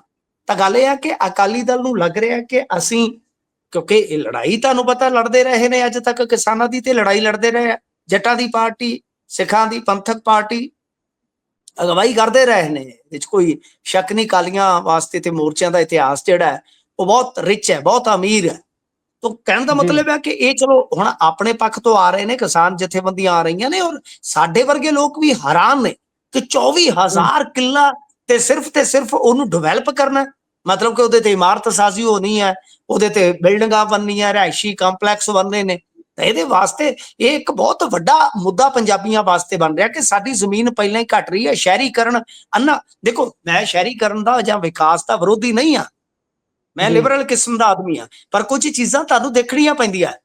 ਅਸੀਂ ਜੇ ਪਾਣੀ ਨੂੰ ਦੇਖਦੇ ਆ, ਭਗਵੰਤ ਮਾਨ ਹੋਰਾਂ ਨਾਲ ਮੇਰੀ ਇਸੇ ਗੱਲੋਂ ਤਾਂ ਕਹਿ ਲਓ ਕਿਤੇ ਨਾ ਕਿਤੇ ਵਿਚਾਰਧਾਰਕ ਜਾਂ ਕਹਿ ਲਓ ਕਿ ਥੋੜੀ ਜਿਹੀ ਸਿਧਾਂਤਕ ਗਰਾਰੀ ਫਸ ਜਾਂਦੀ ਹੈ ਕਿ ਜਦ ਤੁਸੀਂ ਪਾਣੀ ਬਚਾਉਣ ਦੀ ਗੱਲ ਕਰਦੇ ਹੋ ਤਾਂ ਪਾਣੀ ਸ਼ਹਿਰੀਕਰਨ ਸਭ ਤੋਂ ਜ਼ਿਆਦਾ ਪਾਣੀ ਨੁਕਸਾਨ ਕਰਦਾ ਧਰਤੀ ਹੇਠਲੇ ਪਾਣੀ ਦਾ। ਜੀ ਕਿਉਂ? ਕਿਉਂਕਿ ਇੱਕ ਛੋਟੀ ਜਿਹੀ ਜਿਹੜੀ ਹੁੰਦੀ ਹੈ ਨਾ ਤੁਹਾਡੇ ਸ਼ਹਿਰਾਂ ਦੇ ਵਿੱਚ ਕੀ ਇਹਨੂੰ ਬੋਲਦੇ ਜੇ, ਕਲੋਨੀ, ਜੀ ਉਹਦੇ ਮਕਾਨਾਂ ਦੀ ਖਪਤ ਵੇਖ ਲਓ ਇੱਕ ਪਿੰਡ ਦੇ ਬਰੋਬਰ ਹੁੰਦੀ ਹੈ ਜੀ। ਛੋਟੀ ਜਿਹੀ ਕਲੋਨੀ ਦੀ ਹਮ, ਮੈਂ ਗੱਲ ਕਰਦਾ, ਜੀ ਜਿਹੜੀ ਜੀ ਮਤਲਬ ਕਿ ਬਿਲਡਿੰਗਾਂ ਬਣੀਆਂ ਹੁੰਦੀਆਂ ਜਿਹੜੀਆਂ। ਸੋ ਇਸ ਕਰਕੇ ਸ਼ਹਿਰੀਕਰਨ, ਅੰਨਾ ਸ਼ਹਿਰੀਕਰਨ, ਔਰ ਇਸ ਸ਼ਹਿਰੀਕਰਨ ਦੀ ਸਾਨੂੰ ਜ਼ਰੂਰਤ ਵੀ ਨਹੀਂ ਹੈ ਫਿਲਹਾਲ। ਅਸਲ ਦੇ ਵਿੱਚ ਕੀ ਆ ਕਿ ਇਹ ਸਕੀਮ ਲਾਉਣ ਨੂੰ ਫਿਰਦੇ ਆ, ਜਿਵੇਂ ਇਹਨਾਂ ਨੇ ਅੱਗੇ ਲੈਂਡ ਵੇਚੀ ਥੋੜੀ ਜੀ 4-5 ਹਜ਼ਾਰ ਕਰੋੜ ਦੀ, ਫਿਰ ਤੁਹਾਨੂੰ ਪਤਾ ਹੀ ਆ ਉੱਥੇ 에ਅਰਪੋਰਟ ਦੇ ਨੇੜੇ ਮੋਹਾਲੀ ਇਹਨਾਂ ਨੇ ਸੈਕਟਰ ਕੱਟ ਦਿੱਤੇ ਨਵੇਂ, ਉਹਦੇ ਚੋਂ ਪੈਸਾ ਬਣਾ ਲਿਆ। ਹੁਣ ਇੱਧਰ ਆ ਗਏ ਨੇ, ਪੈਸਾ ਮਨੀ ਮੇਕਿੰਗ ਹੈ। ਮੈਂ ਸਿੱਧਾ ਕਹਾਂ, ਜਿਵੇਂ ਉਹ ਕਹਿੰਦੇ ਨੇ ਉਹ ਜੀ ਕਰਨ ਔਜਲੇ ਨੂੰ ਗੀਤਾਂ ਦੀ ਮਸ਼ੀਨ, ਇਹ ਮਨੀ ਮਸ਼ੀਨ ਬਣ ਗਏ ਨੇ ਇਸ ਤਰ੍ਹਾਂ ਦੀਆਂ ਸਕੀਮਾਂ 'ਚ ਕਿੱਲੇ ਜਿਹੜੇ ਆ। ਸੋ ਉਹਦੇ 'ਚ ਕੀ ਹੁੰਦਾ ਕਿ ਲੈਂਡ ਪੂਲਿੰਗ ਸਕੀਮ ਹੁੰਦੀ ਆ, ਕਦੇ ਉਹਦੇ ਤੇ ਫੇਰ ਆਪਾਂ ਝਾਤ ਮਾਰ ਲਵਾਂਗੇ, ਸਮਾਂ ਘੱਟ ਆ। ਸੋ ਇਹ ਪੈਸਾ ਬਣਾ ਰਹੇ ਨੇ 2027 ਵਾਸਤੇ। ਇੱਕ ਤੇ ਇਹ ਆ ਕਿ ਵੀ ਚੋਣਾਂ 'ਚ ਖਰਚ ਚੰਗਾ ਕਰਾਂਗੇ, ਨਾਲੇ ਲੋਕਾਂ ਨੂੰ ਖੁਸ਼ ਕਰ ਦਿਆਂਗੇ। ਖਾਤਿਆਂ 'ਚ, ਬੀਬੀਆਂ ਦੇ ਖਾਤੇ 'ਚ ਹਜ਼ਾਰ ਰੁਪਈਆ ਆ ਗਿਆ ਤੇ ਉਹਨਾਂ ਨੇ ਭੱਜਣਾ ਬਿਊਟੀ ਪਾਰਲਰਾਂ ਨੂੰ, ਤੇ ਉਹਨਾਂ ਨੇ ਕਹਿਣਾ ਵੀ ਜੀ ਜੀ ਜ਼ਿੰਦਾਬਾਦ ਹੋ ਗਈ ਹੈ ਪਾਰਟੀ। ਤੇ ਗੱਲ ਸਮਝਦੇ ਹੋ ਨਾ? ਜੀ ਸੋ ਜੀ ਇਸ ਵਾਸਤੇ ਹੋ ਸਕਦਾ ਬੀਬੀਆਂ ਵਾਸਤੇ ਉਹ ਪ੍ਰਬੰਧ ਕਰਦੇ ਹੋਣ। ਤਾਂ ਗੱਲ ਜਿਹੜੇ ਹੈ ਨਾ ਇਹ ਕਿਤੇ ਨਾ ਕਿਤੇ ਕਹਿ ਲਓ ਕਿ ਥੋੜਾ ਦੇਣ ਦਾ ਵੀ ਇਹਨਾਂ ਦਾ ਮਨਸੂਬਾ ਹੋ ਸਕਦਾ ਹੈ, ਪਰ ਥੋੜਾ ਲੈਣ ਦਾ ਵੀ ਮਨਸੂਬਾ ਹੋ ਸਕਦਾ ਵਿੱਚੋਂ, ਕਿ ਪੈਸਾ ਕਰੀਏ ਇਕੱਠਾ ਹੱਥਾਂ ਹੇਠ। ਅੱਗੇ ਤੇ ਪੈਸਾ ਜਿਹੜਾ ਉਹ ਪੰਜਾਬ 'ਚ ਠਹਿਰਿਆ ਹੀ ਨਹੀਂ ਹੈ ਨਾ, ਹੁਣ ਪੰਜਾਬ 'ਚ ਲਾਉਣ ਦੀ ਜੀ ਜ਼ਰੂਰਤ ਹੈ ਕਿ ਥੋੜਾ ਮਨੀ ਮੇਕਿੰਗ ਹੋ ਜਾਵੇ। ਜੀ ਕੀ ਪਤਾ ਉਧਰ ਜਿਹੜੇ ਕਰਜ਼ੇ 'ਚ ਕਟੌਤੀ ਹੋਈ ਆ ਉਹ ਇੱਥੋਂ ਪੂਰੇ ਕਰਦੇ ਹੋਣ। ਪਤਾ ਲੱਗਦਾ ਕਿਤੇ ਸਰਕਾਰ ਬਹੁਤ ਚਿੰਤਤ ਹੈ ਭਾਈ ਆਮ ਲੋਕਾਂ ਲਈ। ਆਪਾਂ ਚੱਲੀਏ ਤੇਜ਼ੀ ਦੇ ਨਾਲ ਅਗਲੀ ਖਬਰ ਤੇ। ਇਹ ਵੀ ਲੁਧਿਆਣੇ ਦੇ ਉਸੇ ਏਰੀਏ ਦੀ ਹੈ ਜਿੱਥੇ ਦੀ ਆਪਾਂ ਗੱਲ ਕਰ ਰਹੇ ਹਾਂ। ਆਸ਼ੂ ਹੁਣੀ ਖਾਸੇ ਤੱਤੇ ਹੋਏ ਨੇ ਆਮ ਆਦਮੀ ਪਾਰਟੀ ਤੇ। ਹਾਂਜੀ, ਦੇਖੋ ਆਸ਼ੂ ਹੋਰਾਂ ਨੇ ਕਿਹਾ ਹੈ ਕਿ ਦੇਖੋ ਗੱਲ ਇਹ ਆ ਕਿ ਭਾਈ ਇੱਥੇ GST ਦੀ ਛਾਪੇਮਾਰੀ ਹੋ ਰਹੀ ਹੈ, ਜੀ ਮਤਲਬ ਵਸੂਲੀ। ਇਹ ਵਸੂਲੀ ਬਾਈ ਦੀ ਸਰਕਾਰ ਚੱਲ ਰਹੀ ਹੈ ਬਈ, ਉਹ ਕਹਿ ਰਹੇ ਨੇ ਕਿ ਵਸੂਲੀ ਹੋ ਰਹੀ ਆ। ਹੈਰਾਨਗੀ ਦੀ ਗੱਲ ਹੈ ਕਿਉਂਕਿ ਉਧਰੋਂ ਗੈਂਗਸਟਰ ਵਸੂਲੀ ਕਰ ਰਹੇ ਨੇ, ਉਧਰ GST ਵਾਲੀ ਵਸੂਲੀ ਹੋ ਰਹੀ ਆ। ਤਾਂ ਫਿਰ ਕੀ ਹੈ ਕਿ ਵਸੂਲੀ ਬਾਈ, ਜਿਵੇਂ ਫਿਲਮਾਂ 'ਚ ਹੁੰਦੇ ਆ ਕਿ ਬਈ ਇਹ ਸਰਕਾਰ ਚੱਲ ਰਹੀ ਹੈ ਕਿ ਵਸੂਲੀ ਬਾਈ ਦੀ ਸਲਤਨਤ ਹੈ। ਤਾਂ ਖੈਰ ਇਹਨਾਂ ਨੇ ਕਿਹਾ, ਵੈਸੇ ਤੇ ਤੁਹਾਨੂੰ ਯਾਦ ਹੋਣਾ ਰਾਜਾ ਵੜਿੰਗ ਨੇ ਪਹਿਲਾਂ ਹੀ ਕਹਿ ਦਿੱਤਾ ਸੀਗਾ ਕਿ ETOs ਨੂੰ, ਯਾਨੀ ਮਤਲਬ ਕਿ ਛਾਪੇਮਾਰੀ ਵਾਸਤੇ ਟਾਰਗੇਟ ਜਿਹੜੇ ਸੈੱਟ ਕਰਕੇ ਦਿੱਤੇ ਗਏ ਨੇ ਕਿ ਇੰਨਾ ਪੈਸਾ ਤੁਸੀਂ ਬਣਾਉਣਾ ਹੀ ਬਣਾਉਣਾ। ਤਾਂ ਇਧਰ ਇਹਨਾਂ ਨੇ ਵੀ ਇਹ ਮੁੱਦਾ ਚੁੱਕ ਦਿੱਤਾ ਹੈ ਕਿ GST ਵਾਸਤੇ ਛਾਪੇਮਾਰੀ ਹੋ ਰਹੀ ਆ। ਉਦਾਂ ਕਹਿ ਰਹੇ ਆ ਕਿ ਵੇਖੋ ਗੱਲ ਇਹ ਆ ਕਿ ਨਿਗਮ ਦੇ ਵਿੱਚ ਜਾਂ ਜੋ DTO ਆਫਿਸ ਹੈ ਉਹਦੇ ਵਿੱਚ ਕੰਮ ਬਿਲਕੁਲ ਬੰਦ ਆ। ਮਤਲਬ ਸਾਰੇ ਅਧਿਕਾਰੀ ਜਿਹੜੇ ਆ ਉਹ ਇੱਧਰ ਲੱਗ ਗਏ ਆ। ਤਾਂ ਵੱਡੇ ਦੋਸ਼ ਆ। ਦੇਖੋ ਹੁਣ ਸਰਕਾਰ ਦਾ ਕੋਈ ਪੱਖ ਤੇ ਆਫੀਸ਼ੀਅਲੀ ਨਹੀਂ ਆਇਆ, ਪਰ ਕਾਫੀ ਗੰਭੀਰ ਦੋਸ਼ ਹੈ ਜੀ। ਜੀ ਸੋ ਇਸੇ ਦੇ ਨਾਲ ਉਧਰ NSUI ਦੇ ਨੇਤਾ ਦੀ ਭਾਜਪਾ ਵਾਲਿਆਂ ਨੇ ਇੱਕ ਤਸਵੀਰ ਖਾਸੀ ਵਾਇਰਲ ਕੀਤੀ ਹੈ। ਕਹਿੰਦੇ ਪਾਕਿਸਤਾਨੀ ਕਿਸੇ ਅਧਿਕਾਰੀ ਦੇ ਨਾਲ ਉਹ ਤਸਵੀਰ ਹੈ ਤੇ ਉਸ ਤੋਂ ਬਾਅਦ ਕਾਰਵਾਈ ਦੀ ਮੰਗ ਵੀ ਚੱਲ ਰਹੀ ਹੈ। ਨਹੀਂ, ਇਹ ਤੇ ਕੋਈ ਮੇਰੇ ਖਿਆਲ ਦੇ ਨਾਲ ਮਾਇਨਾ ਖੇਸ ਗੱਲਾਂ ਨਹੀਂ ਹੁੰਦੀਆਂ ਕਿ ਇਹ ਜਿਹੜਾ National Students Union of India ਦਾ ਜਿਹੜਾ ਪ੍ਰਧਾਨ ਆ ਈਸ਼ਰਪ੍ਰੀਤ ਸਿੰਘ, ਜੀ ਉਹਦੀ ਇੱਕ ਜੀ ਤਸਵੀਰ ਆ ਪਾਕਿਸਤਾਨੀ ਫੌਜ ਦਾ ਕੋਈ ਅਧਿਕਾਰੀ ਆ। ਫਿਰ ਉਹਨੇ ਸਫਾਈ ਵੀ ਦਿੱਤੀ, ਉਹਨੇ ਆਖਿਆ ਯਾਰ ਇਹਦੇ 'ਚ ਗੱਲ ਕੀ ਆ ਕਿ ਭਾਈ ਇਹ ਤੇ ਐਵੇਂ ਭਾਜਪਾ ਵਾਲੇ ਰੌਲਾ ਪਾਉਣ ਡਏ ਆ, ਭਰਮ ਪੈਦਾ ਕਰਨ ਡਏ ਆ। ਇਹ ਜਿਹੜੀ ਹੂੰ ਚੀਨੀ ਅੰਬੈਸੀ ਸੀਗੀ, ਉਹਦਾ ਇੱਕ ਪ੍ਰੋਗਰਾਮ ਸੀ, ਉਹਦੇ ਵਿੱਚ ਮੈਂ ਵੀ ਸ਼ਾਮਲ ਹੋਇਆ ਤੇ ਉਹਦੇ ਜੀ ਵਿੱਚ ਭਾਰਤੀ ਅਧਿਕਾਰੀ ਵੀ ਜਿਹੜੇ ਸੀਗੇ ਉੱਥੇ ਸ਼ਾਮਲ ਸੀਗੇ। ਤੇ ਕਮਾਲ ਦੀ ਗੱਲ ਜੀ ਹੈ, ਦੇਖੋ ਐਦਾਂ ਕੁਝ ਨਹੀਂ ਹੁੰਦਾ। ਇਹਨਾਂ ਦੇ ਲੀਡਰਾਂ ਦੀਆਂ ਕਿਹੜੀਆਂ ਤਸਵੀਰਾਂ ਨਹੀਂ, ਇਹ ਤੇ ਝੂਲਾ ਝੂਲਦੇ ਰਹੇ ਨੇ ਮੋਦੀ ਸਾਹਿਬ ਤੇ ਸ਼ੀ ਜਿਨਪਿੰਗ ਦੇ ਨਾਲ। ਜੀ ਜੀ ਠੀਕ ਹੈ ਨਾ ਜੀ। ਉਹ ਕਿਹੜੇ ਕਿਹੜੇ ਝੂਲੇ ਤੁਹਾਨੂੰ ਹੁਣ ਮੈਂ ਕੀ ਦੱਸੇ। ਤਾਂ ਬਿਰਿਆਨੀ ਖਾ ਆਏ ਸਮਝਾ ਕੇ ਸ਼ਰੀਫਾਂ ਦੇ ਘਰ 'ਚ, ਨਵਾਜ਼ ਸ਼ਰੀਫ ਜੀ ਹੋਰਾਂ ਦੇ ਘਰ 'ਚ, ਉਹਦੀ ਦੋਹਤੀ ਦੇ ਵਿਆਹ ਤੇ। ਤਾਂ ਮਤਲਬ ਕਿ ਜਿਹੜਾ ਅਡਵਾਨੀ ਸੀ ਉਹ ਮਜ਼ਾਰ ਤੇ ਚਲਾ ਗਿਆ ਸੀ ਜਿਨ੍ਹਾਂ ਦੇ, ਕਿੰਨਾ ਰੌਲਾ ਪੈ ਰਿਹਾ। ਤਾਂ ਗੱਲ ਇਹ ਹੈ ਕਿ ਇਹ ਚੀਜ਼ਾਂ ਮੇਰੇ ਖਿਆਲ ਦੇ ਨਾਲ ਘਟੀਆ ਨੇ। ਪੋਸਟਰ ਵਾਰ ਚੱਲ ਰਿਹਾ, ਕਿਤੇ ਇਹ ਤਸਵੀਰਾਂ ਕੱਢੀਆਂ ਜਾ ਰਹੀਆਂ, ਸੋ ਇਹਦੇ 'ਚ ਕੋਈ ਮੈਨੂੰ ਨਹੀਂ ਲੱਗਦਾ ਕੋਈ ਵਜ਼ਨ ਹੈਗਾ ਇਸ ਬਹਿਸ ਦੇ ਵਿੱਚ। ਜੀ, ਉਧਰ ਪਾਇਓ ਚਾਨਣਾ ਤੇਜ਼ੀ ਦੇ ਨਾਲ ਉਹ ਪ੍ਰੋਫੈਸਰ ਸਾਹਿਬ ਜਿਨ੍ਹਾਂ ਨੇ ਆਪਰੇਸ਼ਨ ਸਿੰਦੂਰ ਤੇ ਟਿੱਪਣੀ ਕੀਤੀ ਸੀ, ਖਾਸੇ ਕਹਿੰਦੇ ਬਾਹਰੋਂ ਪੜ੍ਹ ਕੇ ਆਏ ਹੋਏ ਨੇ ਤੇ ਉਹਨਾਂ ਨੂੰ ਚੱਕ ਲਿਆ ਸੀ ਤੇ ਹੁਣ ਆਖਿਰਕਾਰ ਜ਼ਮਾਨਤ ਮਿਲ ਗਈ ਹੈ ਜੀ ਉਹਨਾਂ ਨੂੰ। ਨਹੀਂ ਦੇਖੋ ਗੁਰਪ੍ਰੀਤ ਜੀ, ਮਾਫ ਕਰਨਾ, ਚਲੋ ਠੀਕ ਆ, ਤੁਸੀਂ ਆਪਣੀ ਮਿਲਟਰੀ ਦਾ ਅਪਮਾਨ ਨਹੀਂ ਕਰ ਸਕਦੇ, ਕਰਨਾ ਵੀ ਨਹੀਂ ਚਾਹੀਦਾ। ਹਾਂ, ਸਵਾਲ ਜ਼ਰੂਰ ਹੁੰਦੇ ਆ, ਅਸੀਂ ਸਵਾਲ ਕਰਦੇ ਆ। ਜਿਵੇਂ ਹੁਣ ਅੱਜ ਆਪਾਂ ਇੱਕ ਵੱਡਾ ਸਵਾਲ ਜਿਹੜਾ ਹੈ ਉਹ ਕੀਤਾ ਹੈ ਕਿ ਆਰਮੀ ਨੇ ਜੋ ਕਲੈਰੀਫਿਕੇਸ਼ਨ ਦਿੱਤੀ ਕਿ ਉੱਥੇ ਤੇ ਕੋਈ ਏਡੀ ਗਨ ਜਿਹੜੀ ਸੀਗੀ ਉਹ ਨਹੀਂ ਤੈਨਾਤ ਸੀਗੀ ਦਰਬਾਰ ਸਾਹਿਬ ਵਿਖੇ, ਤਾਂ ਮਿਲਟਰੀ ਆਫੀਸਰ ਜਿਹੜਾ ਸੀਗਾ ਸੁਮੇਰ ਇਵਾਨ ਡੀ ਕੂਨਾ, ਉਸਨੇ ਆਪਣੇ ਪੱਖ ਤੋਂ ਡੀਜੀ ਪੱਧਰ ਤੇ ਹੁੰਦਿਆਂ ਵਰਦੀ ਪਾ ਕੇ ਪੋਡਕਾਸਟ ਕਿਵੇਂ ਕੀਤਾ? ਪ੍ਰੋਟੋਕਾਲ ਸਖਤ ਹੁੰਦਾ। ANI ਦੇ ਨਾਲ ਪੋਡਕਾਸਟ ਕੀਤਾ ਤੇ ਫਿਰ ਉਹਨੇ ਆਪਣੇ ਪੱਧਰ ਤੇ ਜੇ ਇਹ ਗੱਲ ਕਹੀ ਹੈ, ਝੂਠ ਫੈਲਾਇਆ, ਤਾਂ ਉਹਦੇ ਖਿਲਾਫ ਕਾਰਵਾਈ ਹੋਣੀ ਚਾਹੀਦੀ ਹੈ ਮਿਲਟਰੀ ਦੀ। ਜੀ ਜੀ, ਅਸੀਂ ਸਵਾਲ ਕਰ ਸਕਦੇ ਹਾਂ, ਇਹ ਅਪਮਾਨ ਨਹੀਂ ਹੈ, ਇਹ ਸਵਾਲ ਹੈ। ਤੇ ਲੋਕਤੰਤਰ ਜਿਹੜਾ ਇੰਡੀਆ ਵਰਗਾ ਲੋਕਤੰਤਰ ਇਸ ਦੀ ਇਜਾਜ਼ਤ ਤੇ ਨਹੀਂ, ਸਾਨੂੰ ਹੱਕ ਦਿੰਦਾ ਹੈ, ਅਸੀਂ ਕਰ ਸਕਦੇ ਹਾਂ। ਇਹ ਮਿਲਟਰੀ ਦਾ ਅਪਮਾਨ ਨਹੀਂ ਹੈ। ਇਹਨੇ ਜੋ ਗੱਲ ਕਹੀ ਸੀ, ਤੁਸੀਂ ਉਸ ਨੂੰ ਗੌਰ ਨਾਲ ਜੇ ਦੇਖੋਗੇ ਤਾਂ ਇਹਨੇ ਕੋਈ ਐਦਾਂ ਦੀ ਕੋਈ ਗੱਲ ਨਹੀਂ ਕਹੀ। ਅਸਲ ਦੇ ਵਿੱਚ ਸਿਰਫ ਤੇ ਸਿਰਫ ਇਹੋ ਕਿਹਾ ਸੀਗਾ ਕਿ ਦੇਖੋ ਜੀ, ਗੱਲ ਇਹ ਹੈ ਕਿ ਜਿੱਦਾਂ ਦੋ ਬੀਬੀਆਂ, ਮਤਲਬ ਕਿ ਕਰਨਲ ਕੁਰੈਸ਼ੀ ਤੇ ਜੋ ਵਿਅਮਕਾ ਸਿੰਘ, ਇਹਨਾਂ ਨੇ ਜਿਸ ਤਰ੍ਹਾਂ ਕੀਤਾ, ਮਤਲਬ ਕਿ ਬਰੀਫ ਕੀਤਾ, ਤੇ ਸਾਨੂੰ ਵੀ ਪ੍ਰਾਊਡ ਹੋਇਆ ਕਿ ਦੋ ਬੀਬੀਆਂ ਸਾਡੀਆਂ, ਦੋ ਵੱਖ-ਵੱਖ ਧਰਮਾਂ ਦੀਆਂ ਸਾਡੇ ਦੇਸ਼ ਨੂੰ ਰਿਪਰੈਜ਼ੈਂਟ ਕਰ ਰਹੀਆਂ ਨੇ। ਤਾਂ ਉਸ ਮਾਮਲੇ ਦੇ ਵਿੱਚ ਕਿਹਾ ਸੀਗਾ ਕਿ ਅੱਜ ਤੁਸੀਂ ਸਾਰੇ ਖੁਸ਼ ਹੋ ਰਹੇ ਹੋ। ਮੈਂ ਲੱਭੋ ਲਬਾਬ ਦੱਸਦਾ ਟਿੱਪਣੀ ਦਾ ਕਿ ਜਦੋਂ ਮੁਸਲਮਾਨਾਂ ਦੀ ਮੌਬ ਲਿੰਚਿੰਗ ਹੁੰਦੀ ਆ, ਜਦੋਂ ਫਲਾਹ ਹੁੰਦਾ ਹੈ ਬਈ, ਉਦੋਂ ਕਿੱਥੇ ਹੁੰਦੇ, ਉਦੋਂ ਬੋਲਿਆ ਕਰੋ। ਤਾਂ ਕੀ ਇਹ ਕੋਈ ਗਲਤ ਹੈ ਜੀ? ਮੇਰੇ ਖਿਆਲ ਦੇ ਨਾਲ ਕੁਝ ਵੀ ਗਲਤ ਨਹੀਂ ਸੀ। ਇਸੇ ਕਰਕੇ ਦੇਖੋ ਇਹਨਾਂ ਨੂੰ ਜ਼ਮਾਨਤ ਮਿਲ ਗਈ ਆ। ਸਜ਼ਾਵਾਂ ਤੇ ਜਿਹੜੀਆਂ ਧਾਰਾ ਲੱਗੀਆਂ ਉਹਨਾਂ ਦੀਆਂ ਕਾਫੀ ਸਖਤ ਨੇ, ਪਰ ਮੇਰੇ ਖਿਆਲ ਦੇ ਨਾਲ ਸੁਪਰੀਮ ਕੋਰਟ ਨੇ ਦੇਖਿਆ ਹੋਏਗਾ ਕਿ ਕੋਈ ਐਡਾ ਵੱਡਾ ਮੁੱਦਾ ਨਹੀਂ ਹੈਗਾ। ਹਾਲਾਂਕਿ ਇਹਨਾਂ ਦਾ ਪਾਸਪੋਰਟ ਜਿਹੜਾ ਉਹ ਸਰੈਂਡਰ ਹੋਏਗਾ ਤੇ 3 ਅਫਸਰਾਂ ਦੀ ਜਿਹੜੀ IPS ਅਫਸਰਾਂ ਦੀ SIT ਉਹ ਜਾਂਚ ਕਰੇਗੀ। ਪਰ ਮੇਰੇ ਖਿਆਲ ਦੇ ਨਾਲ ਏਡੀ ਗੱਲ ਨਹੀਂ ਸੀ ਜਿੱਡੀ ਤੂੰ ਬਣਾ ਕੇ ਬਹਿ ਗਏ, ਕੋਈ ਵੱਡੀ ਗੱਲ ਨਹੀਂ ਸੀ, ਇੱਕ ਟਿੱਪਣੀ ਸੀ।